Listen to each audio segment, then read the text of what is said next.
Hey guys, मैं हूं आपके साथ सचिन मेवाड़ और हम पढ़ रहे हैं history of Rajasthan. History of Rajasthan में हमारा जो लेक्चर चल रहा है वो चल रहा है चित्तौड़गढ़ के दुर्ग के बारे में। और आज हम चित्तौड़गढ़ के दुर्ग के बारे में अध्ययन करेंगे। हमारी जो दुर्गों की श्रृंखला चल रही है उसी का ये अगला पार्ट है। तो आज हम चित्तौड़ दुर्ग के बारे में पढ़ेंगे। जो चित्तौड़ दुर्ग अपनी भव्यता, अपनी विशालता, अपने संघर्ष, अपने बलिदान, अपनी विजयता के लिए प्रसिद्ध है, अपने आक्रमणों के लिए प्रसिद्ध है, अपने संघर्षों के लिए प्रसिद्ध है, उस महान दुर्ग के बारे में आज हम अध्ययन करेंगे। चित्तौड़गढ़ दुर्ग के बारे में कुछ पंक्तियां कही गई हैं कि इधर ना प्रयाग ना गंगा सागर, इधर ना प्रयाग ना गंगा सागर, इधर ना रामेश्वर काशी, यहाँ किधर है तीर्थ तुम्हारा, किधर चले ओ सन्यासी। मुझे न जाना गंगा सागर, मुझे न जाना रामेश्वर काशी, तीर्थराज चित्तौड़ यही है, तीर्थराज चित्तौड़ यही है, इसे देखने के लिए मेरी अखियां पास प्यासी। ये जो पंक्तियां हैं वो इस चित्तौड़ दुर्ग के लिए कही गई हैं। तो बिल्कुल आज हम चित्तौड़ दुर्ग का अध्ययन करेंगे बहुत ही अच्छे तरीके से। और चित्तौड़ दुर्ग काफ़ी ज़्यादा महत्वपूर्ण है किसी भी एग्जाम्स के पॉइंट ऑफ व्यू से। चलिए स्टार्ट करते हैं चित्तौड़गढ़ दुर्ग।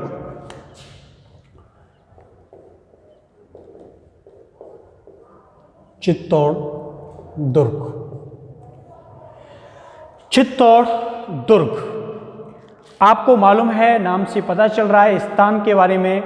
लेकिन कई बार और कई दरमिया ये पूछ लिया जाता है कि चित्तौड़ की आखिर स्थापना की किसके द्वारा गई, की किसके द्वारा थी क्या। जो कई मत दिए जाते हैं, कई फैक्ट प्रस्तुत किए जाते हैं, चित्रांग मौर्य के द्वारा, चित्रंग मौर्य के द्वारा या मौर्य चित्रांग के द्वारा। ऐसी जो फैक्टेबल बातें जो बोली जाती हैं अलग अलग किताबों में, अलग अलग स्रोतों के माध्यम से, तो आखिर कौन इसका निर्माता रहा है। तो देखिए, प्रत्येक पुस्तक किसी न किसी आधार पर बात बोलती है। इसी प्रकार हम आगे बढ़ेंगे। जो वीर विनोद है, कौन है? वीर विनोद है। और वीर विनोद जो किसकी है? श्यामल दास जी की है। इन्होंने किसको माना है? इन्होंने इस दुर्ग का जो निर्माता माना है,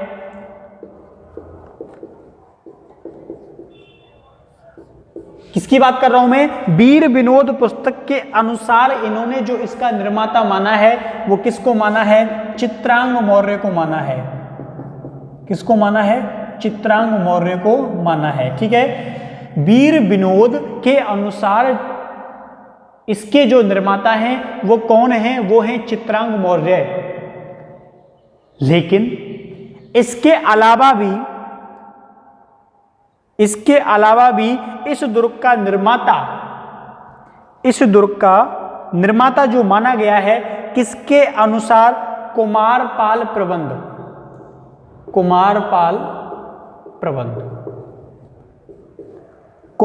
प्रबंध के अनुसार इसका जो निर्माता है, कुमारपाल प्रबंध के अनुसार इसका जो निर्माता है वो चित्रांग है।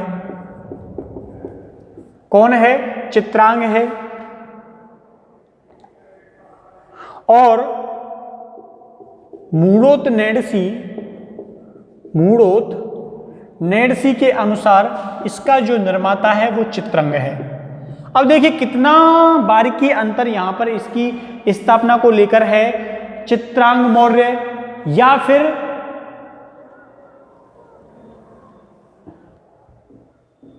मौर्य राजा चित्रंग, ऐसे इनके नाम मिलते हैं। देखो, चित्रांग, चित्रांग प्रत्येक राइटर ने शब्दावली के आधार पर नाम चित्रांग ही माना है, चित्रंग माना है। तो इस बात से बिल्कुल कंफ्यूज होने की आवश्यकता नहीं है कि इस नाम को इतना इनके मध्य में विभाजन नहीं है। जो बातें मौर्य वंश के संबंध में कही गई हैं उनके नाम को लेकर थोड़ा सा शब्दों में अंतर है, बाकी का इनमें बहुत संभावना है। ठीक है, इसका जो निर्माण किया गया वो किसके किनारे किया गया है? इसका जो निर्माण है वो गंभीरी और बेड़च नदियों के किनारे, बेड़च नदियों के किनारे। तो बेड़च और गंभीरी नदियों के किनारे पर इसका क्या किया गया है, निर्माण किया गया है। ठीक है, इसका निर्माण जो है वो गंभीरी और बेड़च नदियों के किनारे पर किया गया है। कई बार पूछ लिया जाता है कि इसका जो निर्माण है वो किस किस के किनारे पर किया गया है। अब इसके संदर्भ में आपको याद रखना है इसकी लंबाई प्लस चौड़ाई, इसकी लंबाई प्लस चौड़ाई। तो ये जो है वह है 8 किलोमीटर लंबा है। कितना? 8 किलोमीटर तो लंबा है, मैं संपूर्ण की बात कर रहा हूं। ठीक है, और 2 किलोमीटर क्या है, चौड़ा है। 2 किलोमीटर क्या है, चौड़ा है। 8 किलोमीटर क्या है, लंबा है। लंबाई प्लस चौड़ाई, बिल्कुल ऐसा लग रहा है जैसे मैथ की प्रश्नावली का अध्ययन कर रहे हों। अब इसके संदर्भ में क्या क्या बातें कही जाती हैं, इसके गौरव, इसकी प्रतिष्ठा के आधार पर ही इसको राजस्थान का क्या कहा जाता है, गौरव कहा जाता है। इसको राजस्थान का गौरव क्या कहा जाता है, राजस्थान का गौरव कहा जाता है। किसको कहा जाता है, चित्तौड़ दुर्ग को। राजस्थान का इसको क्या कहा जाता है, गौरव कहा जाता है। यह बात आपको ध्यान रखनी है, पूछा जा सकता है कि किस दुर्ग को राजस्थान का गौरव कहा जाता है। अब इसके बलिदान, इसकी विजेता, इसकी विशालता और इसके जो आवरण है, इसका जो महत्व है, उस महत्व के आधार पर इसको राजस्थान के सभी दुर्गों का क्या कहा जाता है, सिरमौर कहा जाता है। ठीक है, राजस्थान के सभी दुर्गों का सिरमौर कहा जाता है। ठीक है, तो इस चित्तौड़ के दुर्ग को राजस्थान के सभी किलों का क्या कहा जाता है, सिरमौर कहा जाता है। अब मैंने आप लोगों को बताया कि इसका जो महत्व है वो हिस्ट्री ऑफ राजस्थान में ही नहीं, हिस्ट्री ऑफ इंडिया में भी बहुत महत्वपूर्ण ये सब पॉइंट्स का लेक्चर है। क्योंकि चित्तौड़ जो है, इस पर दिल्ली सल्तनत के बहुत सारे शासकों ने आक्रमण किए थे और उन्हें यहाँ बहुत बड़ा संघर्ष करना पड़ा था। इसके विजय अभियानों में उन्हें बहुत दिक्कतों का सामना उठाना पड़ा था। इस चित्तौड़ दुर्ग के संबंध में जो बातें बोली गई हैं, वो बातें ये बोली गई हैं, इसके महत्व को देखकर, इसके दुर्ग के स्वरूप को देखकर बोला गया है कि गढ़ों में चित्तौड़गढ़ और बाकी सब गढ़ैया। ठीक है, गढ़ों में चित्तौड़गढ़ और बाकी सब गढ़ैया, और रानियों में पद्मावती, बाकी सब। चलिए, तो राजस्थान का क्या कहते हैं, इसको गौरव कहते हैं। इसकी विशालता, भव्यता के आधार पर इसको राजस्थान के सभी दुर्गों में क्या कहा जाता है, सिरमौर कहा जाता है। इसकी जो लंबाई है वो 8 किलोमीटर है, चौड़ाई जो है वो 2 किलोमीटर है। गंभीरी और बेड़च नदियों के किनारे पर किस किस के अनुसार वीर विनोद के श्यामलदास कहते हैं कि चित्रांग मौर्य, मौर्य राजा चित्रांग के द्वारा। ठीक है, कुमारपाल प्रबंध बताते हैं चित्रांग के द्वारा, मूढ़ोत नरसी बोलते हैं चित्रांग के द्वारा। तो आप लोग समझ सकते हैं नामों में ज़्यादा अंतर नहीं है। तो इसको मिटाते हैं और थोड़ा आगे चलते हैं और आगे इसके बारे में अध्ययन करते हैं। तो इसको राजस्थान का गौरव कहा जाता है। इसके अलावा और भी कई नाम इसके मिलते हैं, जैसे इसको मालवा का क्या कहा जाता है, प्रवेश द्वार कहा जाता है। किसका प्रवेश द्वार, मालवा का प्रवेश द्वार भी कहा जाता है।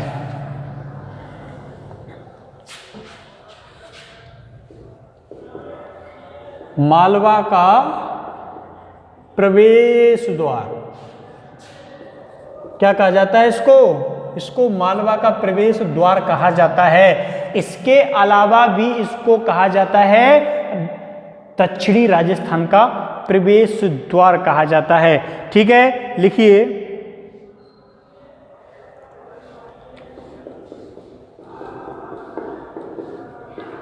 राजस्थान का दक्षिणी प्रवेश द्वार। किसकी बात कर रहे हैं? चित्तौड़ दुर्ग की। तो दोनों के, तीनों के, चारों जितने नाम अब तक बताए हैं उन नामों को आपको क्या रखना है? याद रखना है, ध्यान रखना है। ठीक है। राजस्थान के दक्षिणी प्रवेश द्वार कहा जाता है, मालवा का प्रवेश द्वार इसको कहा जाता है। इसके अलावा इस दुर्ग के संबंध में जो बात है वो ये है कि ये दुर्ग गिरि दुर्ग की श्रेणी में है। किस दुर्ग की श्रेणी में है? गिरि दुर्ग की श्रेणी में आता है। चित्रकूट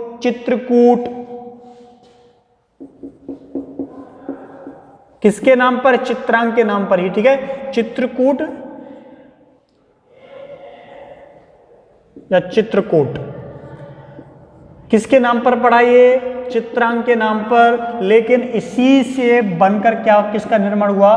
चित्तौड़ शब्द का निर्माण हुआ था। ठीक है। किसका निर्माण हुआ था? चित्तौड़ शब्द का जो निर्माण है वो इसी से बनकर होता है। किसके पठार पर निर्मित? मेसा के पठार पर।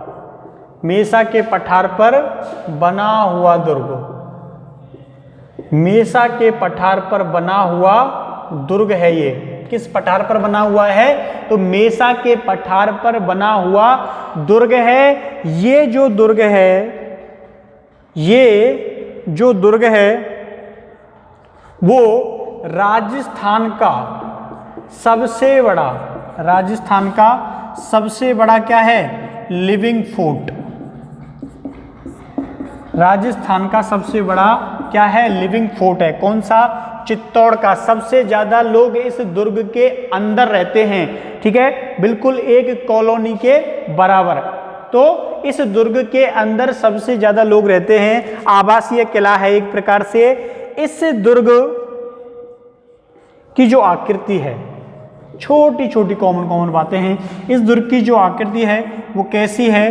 वेल मछली के समान है। वेल मछली के समान आकृति है।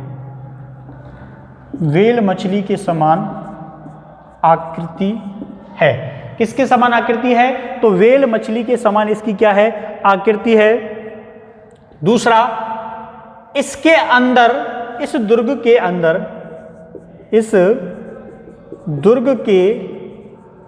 अंदर क्या होती है?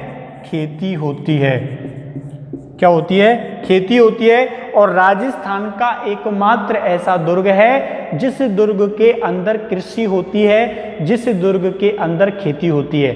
तो याद रखना है आपको कि किस दुर्ग के अंदर खेती होती है। आकृति वेल मछली के समान है। सबसे बड़ा क्या है? लिविंग फोर्ट है। ठीक है। तो ये इस दुर्ग की विशेषताएं हो गई। अब हम बात करते हैं आक्रमणों की।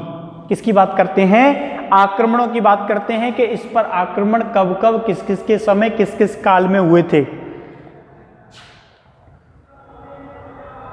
देखिए, बात करें तो चित्तौड़ के दुर्ग पर जो सबसे पहला जो आक्रमण किया गया था वो अफगानों की ओर से किया गया था।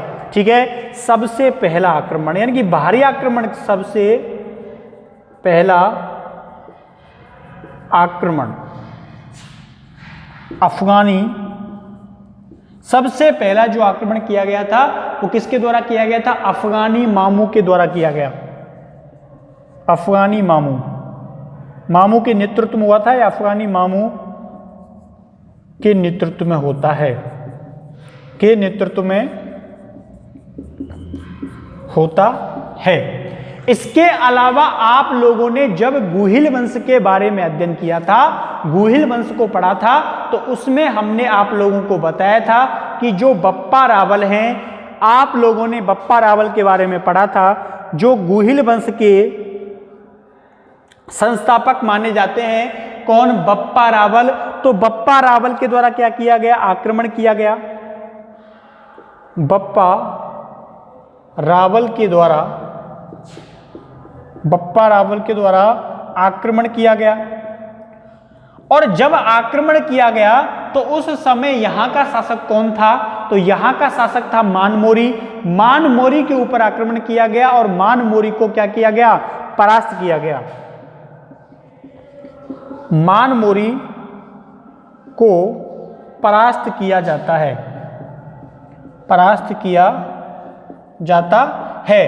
मानमोरी को परास्त किया जाता है। बताते हैं कि बप्पा रावल को जो वित्तीय सहायता प्रदान की थी और जो ईश्वरीय आशीर्वाद प्रदान किया था वो हारिस नामक ऋषि ने किया था और उन्होंने ही इनको स्वर्ण मुद्राएं जो हैं वो दी थी युद्ध की तैयारी के लिए। और ये क्या करते हैं, इस दुर्ग पर मानमोरी को परास्त करने के पश्चात इस दुर्ग पर क्या कर लेते हैं? अधिकार कर लेते हैं। इस प्रकार से बप्पा रावल का 734 में, कब की बात कर रहा हूं मैं बात कर रहा हूं 734 की, ठीक है। 734 में इस पर किसका अधिकार हो जाता है? बप्पा रावल का अधिकार हो जाता है, गुहिल वंश का अधिकार हो जाता है। गुहिल वंश के शासकों के अंतर्गत जो चित्तौड़ का जो दुर्ग है वो इनके नियंत्रण में आ जाता है। क्लियर? क्लियर? चलिए, तो इसको उतारना है तो उतारिए, आगे चलते हैं।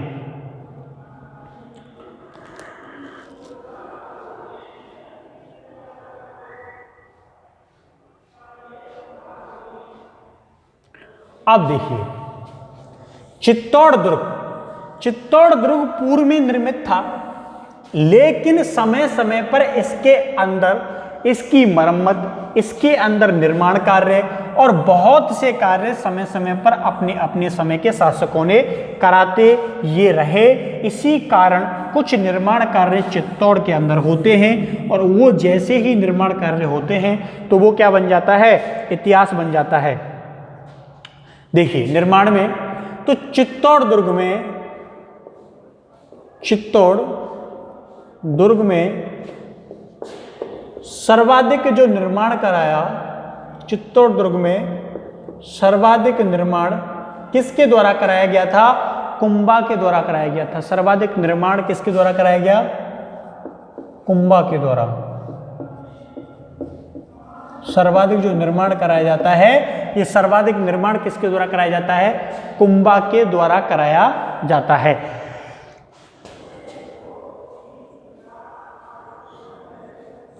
जब सर्वाधिक निर्माण कुंभा के द्वारा कराया जाता है तो कुंभा को क्या कहा जाता है? कुंभा को चित्तौड़गढ़ दुर्ग का आधुनिक निर्माता कहा जाता है। चित्तौड़गढ़ दुर्ग का क्या कहा जाता है? इसको आधुनिक निर्माता कहा जाता है, क्योंकि इसके द्वारा सर्वाधिक जो निर्माण चित्तौड़ दुर्ग के द्वारा करवाया गया था वो कुंभा के द्वारा करवाया गया था। इसीलिए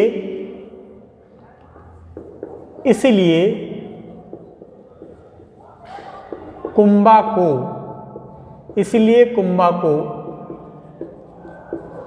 चित्तौड़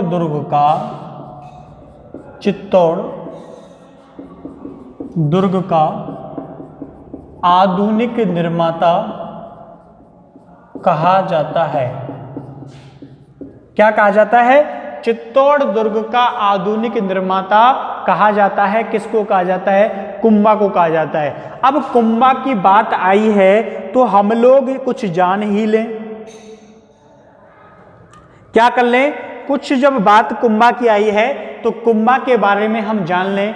हमने आप लोगों को बताया था कि कुंभा के जब हम शासन काल पढ़ रहे थे, कुंभा के जब अभियान पढ़ रहे थे, तो हमने विजय स्तंभ, कीर्ति स्तंभ, इन किसके संदर्भ में बातें की थी ना बातें। हमने कीर्ति स्तंभ प्रशस्ति के बारे में बातें की थी, हमने इसके निर्माण कार्यों के बारे में बातें की थी।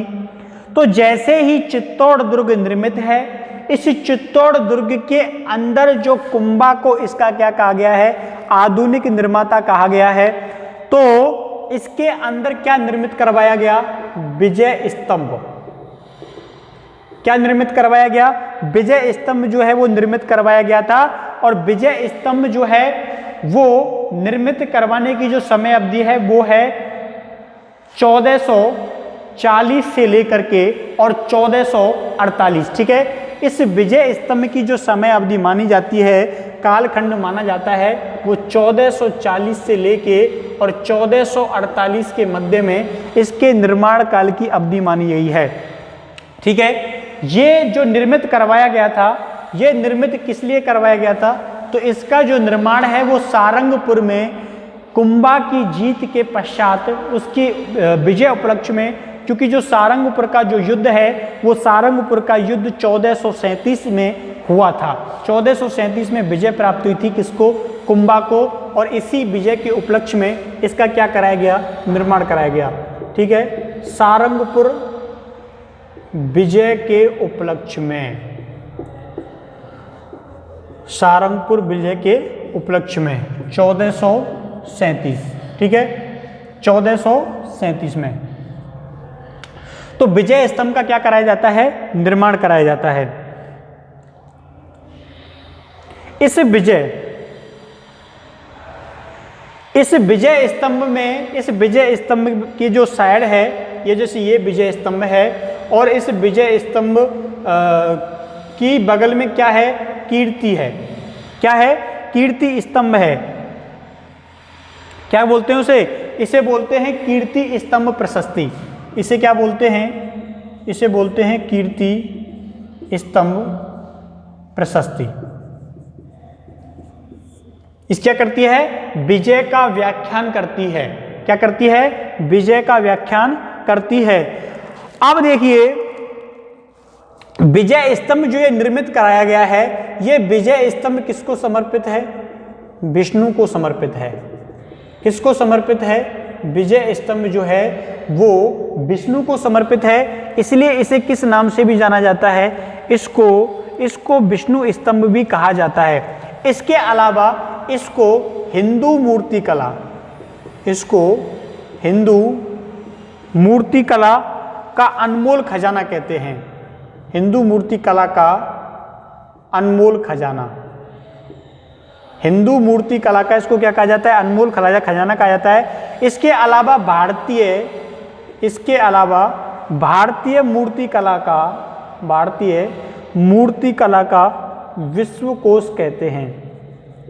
विश्वकोश कहते हैं। भारतीय मूर्तिकला का क्या कहते हैं? विश्वकोश कहते हैं। हिंदू मूर्तिकला का अनमोल अजायब घर भी इसको कहा जाता है। तो ये इसके इतने सारे जो नाम हैं, ये किसके हैं? ये विष्णु प्रशस्ति के हैं, ये विजय स्तंभ प्रशस्ति के हैं।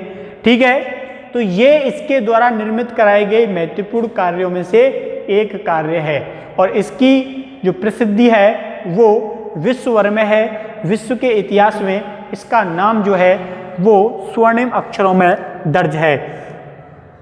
ठीक है, चलिए आप देखिए,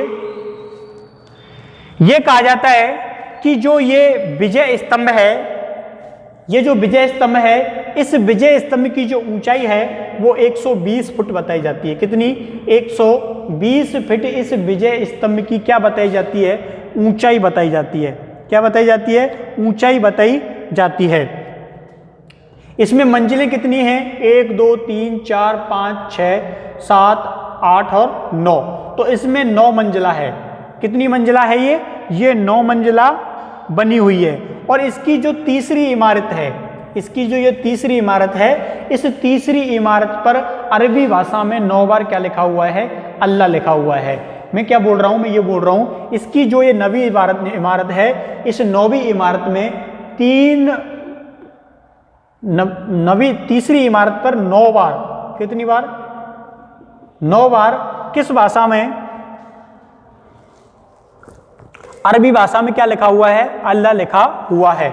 इसमें बताते हैं कि इस पर चढ़ने के लिए इसके अंदर जो सीढ़ियां बनी हुई हैं, इसके अंदर जो सीढ़ियां बनी हुई हैं वो सीढ़ियां कितनी हैं? 157 सीढ़ियां हैं। ठीक है, ये कहोगे सीढ़ियों की भी संख्या जो है वो याद करनी पड़ती है क्या? जानकारी के लिए रख सकते हो कि इसके अंदर 9 मंजिला है, 120 फीट इसकी ऊंचाई है। तीसरी मंजिल पर अरबी में 9 बार जो है वो अल्लाह शब्द का उल्लेख जो है वो किया गया है। आप देखिए, इसकी जो नवी मंजिल है, यानी कि जो ऊपर की जो मंजिल है, इस ऊपर की मंजिल पर एक बार क्या गिर गई थी? बिजली गिर गई थी। तो इसका जो पुनर्निर्माण है वो 1911 में किसके द्वारा करवाया गया था? स्वरूप सिंह के द्वारा करवाया गया था। महाराजा स्वरूप सिंह के द्वारा इसका पुनर्निर्माण कराया गया था 1911 में। ठीक है, नोट डाउन कर सकते हो अगर लिखना चाहो तो। 1911 में इसका पुनः निर्माण महाराजा स्वरूप सिंह के द्वारा कराया गया।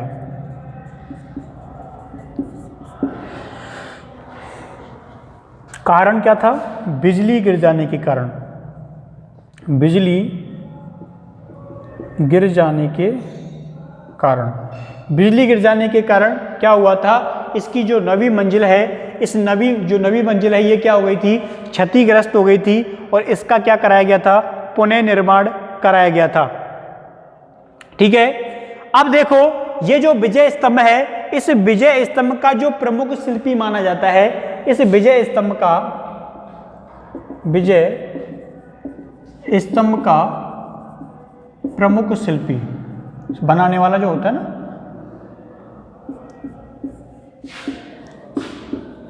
प्रमुख शिल्पी, ठीक है, प्रमुख शिल्पी कौन था? तो प्रमुख शिल्पी था इसका जैता। इसको सपोर्ट करने के लिए कूपा, मोपा, पूजा, ये लोग भी इसको क्या कर रहे थे? सपोर्ट कर रहे थे, इसका सहयोग कर रहे थे।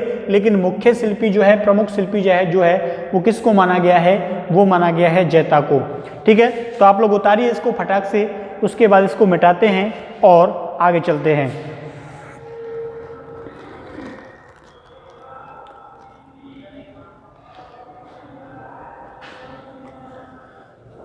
चलिए देखिए, इस विजय स्तंभ के संदर्भ में कुछ इतिहासकारों ने कुछ बातें कही हैं,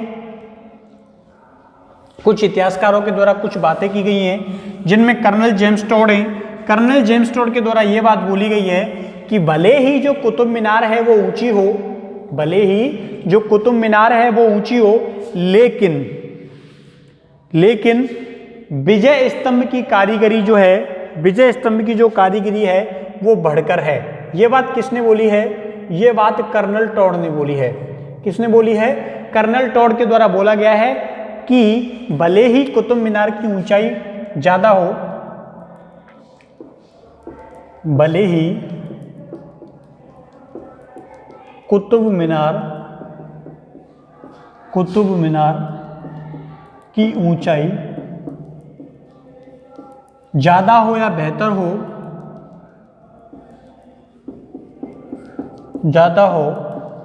लेकिन विजय स्तंभ की कलाकारी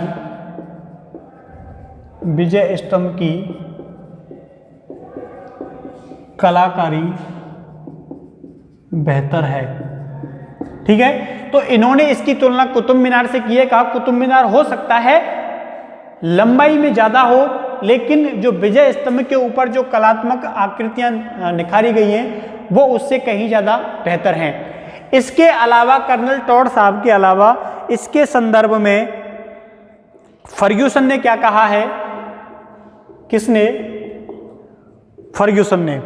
फर्ग्यूसन ने इनकी जो तुलना की है वो किससे की है? रोम के टार्जन से की है। ठीक है, फर्ग्यूसन ने इसको क्या कहा है? रोम के टार्जन। इसकी तुलना किससे की है? रोम के टार्जन से इसकी तुलना की है। फर्ग्यूसन के अलावा कई और इतिहासकार आए, उन्होंने चित्तौड़ दुर्ग के अंदर स्थित इस विजय स्तंभ को अद्भुत कलात्मक निर्माण की संज्ञा दी कि ये जो इसका निर्माण है वो अद्भुत है और अद्भुत के साथ कलात्मक है। इस विजय स्तंभ पर कुछ ऐतिहासिक निर्णय हैं जो सरकारों के द्वारा लिए गए थे। वो ऐतिहासिक निर्णय हैं, क्या क्या निर्णय हैं? देखिए, सबसे पहले जो निर्णय लिया गया था वो ये लिया गया था कि 15 अगस्त 1949 को, मैं कब की बात कर रहा हूं? मैं 15 अगस्त 1949 की बात कर रहा हूं। इस पर क्या किया गया था? डाक टिकट जारी किया गया था। क्या जारी किया गया था? डाक टिकट जारी किया गया था। और राजस्थान की ये पहली ऐसी इमारत थी जिस पर डाक टिकट जारी किया गया हो। कैसी? राजस्थान की पहली इमारत जिस पर डाक टिकट जारी किया गया हो।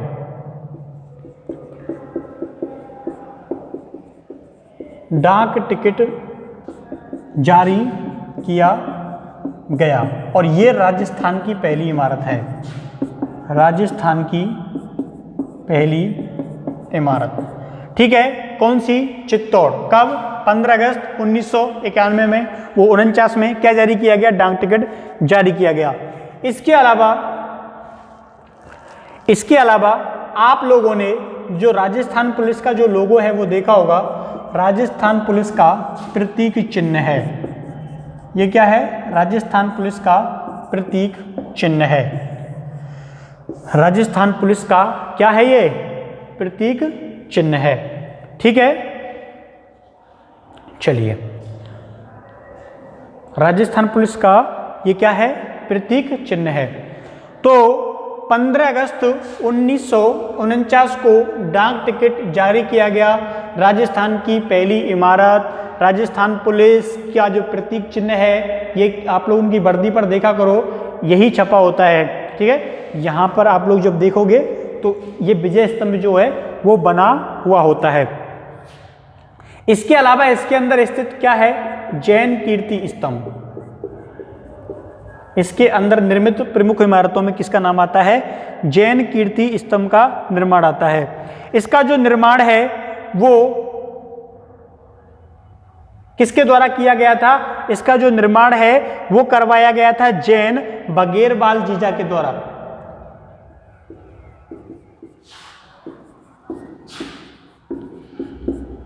ये कौन था? जैन था। किसका निर्माण कराया गया? जैन कीर्ति स्तंभ का निर्माण इसके द्वारा करवाया जाता है। ये जो है वो किसको समर्पित है? ये आदिनाथ को समर्पित है। किसको समर्पित है?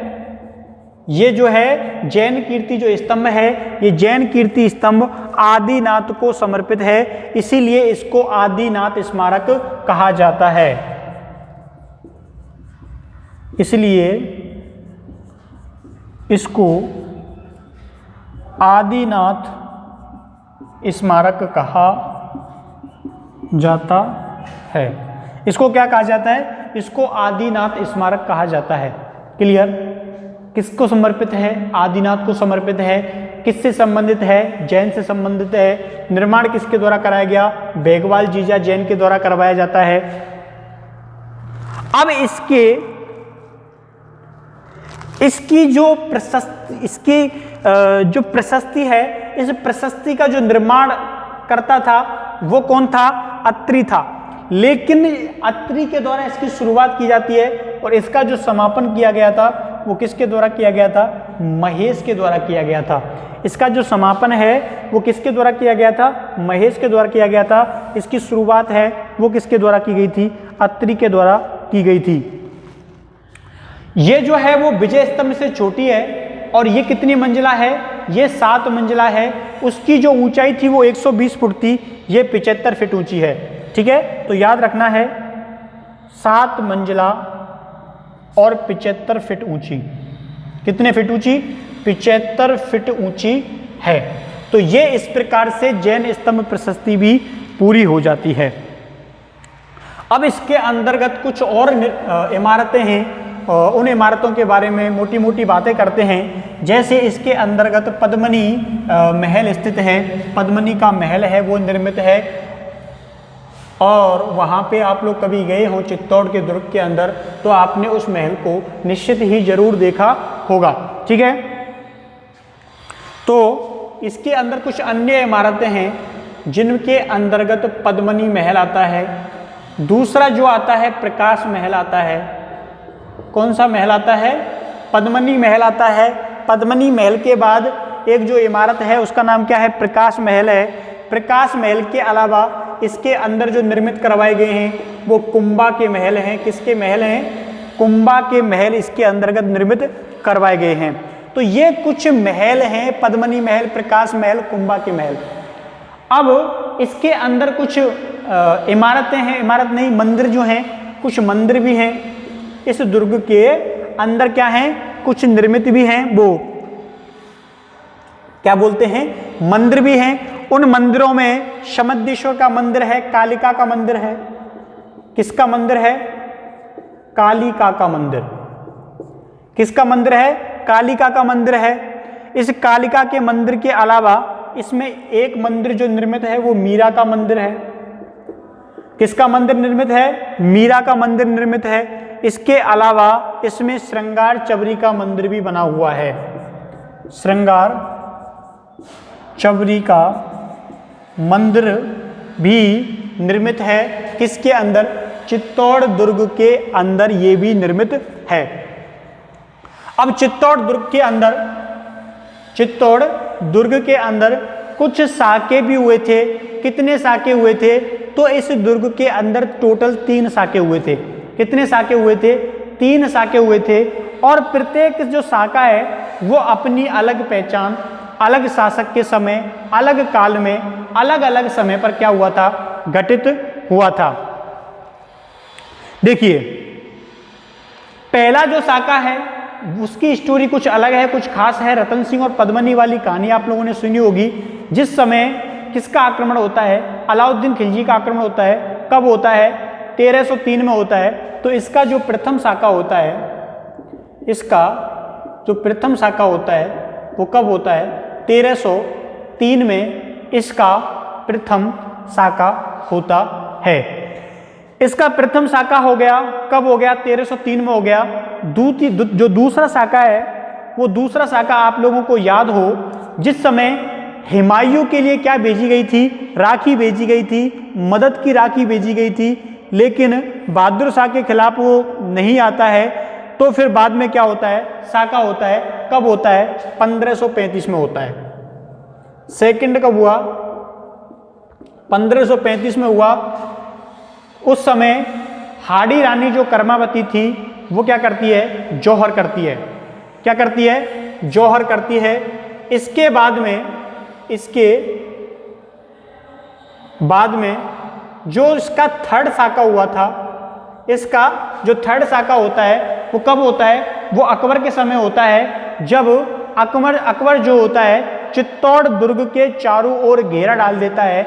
उस समय 1557 में इस दुर्ग के अंदर क्या किया गया था?